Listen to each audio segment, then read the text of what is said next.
Hey friends, if you wish to enable or disable the password reveal button in Windows 10 in the credential manager, then please watch this video.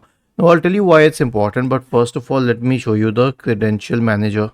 Okay, so anyone who is logged into the system can open the credential manager, and let's say they can go to Windows credentials, and when they expand these credentials, okay, they have the password here. They can check the password if the password reveal button is enabled. Okay, and once they have done this, then they have access to all of your passwords. Okay, so here's how you can remove this option. Search for registry editor in the Windows search bar and open the registry editor window.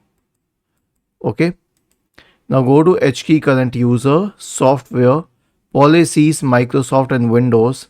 Right click on Windows and we will create a key named Cred UI.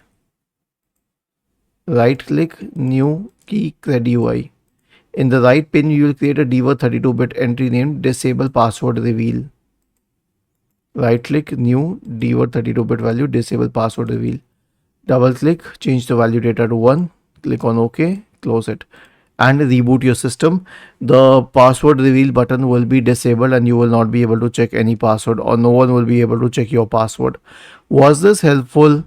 If yes, then please subscribe to the channel. If not, then let us know in the comment section of the video on how we could help you further. Thank you for watching this video and have a nice day.